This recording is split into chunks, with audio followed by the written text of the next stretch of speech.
Okay, so the composition of functions, we use this small the small o, and we call this f of g of x. So f of g of x means I take my result from g of x and plug it into f. So first we take the x, whatever that value is, we plug it into the g of x. Whatever that value is, we plug it into the f of x. So we sort of go in reverse order. X goes into g, that answer goes into f. So x has to be from the domain of g, because that's how we get the result. The range of g turns into the domain of f, because what I get out from this is what I put into f. So let's look at an example.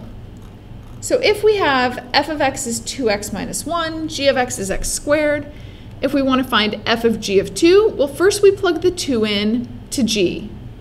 When we plug the 2 in, we get 4. We take that 4 and then plug it into f.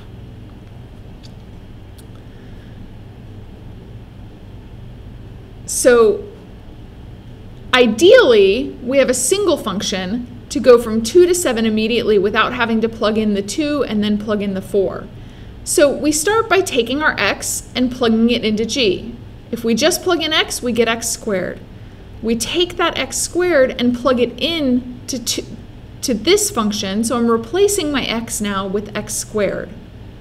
I end up with 2x squared minus 1. Now if I plug in 2, 2 times 2 squared minus 1 equals 7. So let's look at, does f of g of x equal g of f of x? We already know f of g of x was 2x squared minus 1. So now let's do g of f of x. Well, when I plug x into f, I get 2x minus 1. Now I'm going to take 2x minus 1 and plug it into g. That's going to give me 2x minus 1 squared. This is definitely not the same as this. That's 4x squared, oops, 4x squared minus 4x plus 1. So f of g of x does not equal g of f of x. Let's look at domains of compositions. So thinking about f of x equals x squared, the domain of this is all reals. So domain x is element of reals. I'm going to get out only positive numbers. So the range of this is y greater than or equal to 0. And notice I'm not using my full mapping notation just because, or my full set builder notation just because of space. So I'm getting out positive numbers. I can put in most positive numbers into this. However, if I put in, for example, 1/4, then I would get a half minus 1, which is negative. So that's not going to work. So my domain for this one is actually not just going to be the range of the result. So let's look at our f of g of x. F of root 2x minus 1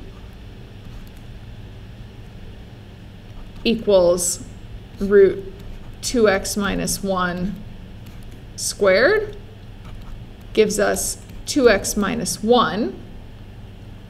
However, my domain here can't just be if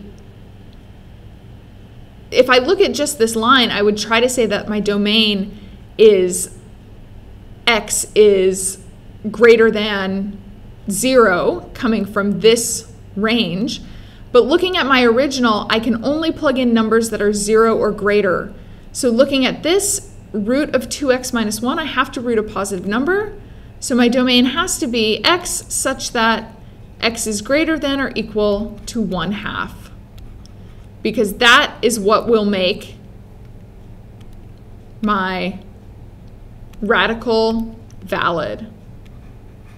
I can only plug in a half. Even though that cancels, I have to plug in, I have to think about what the original was. Otherwise, I'll have parts that are undefined.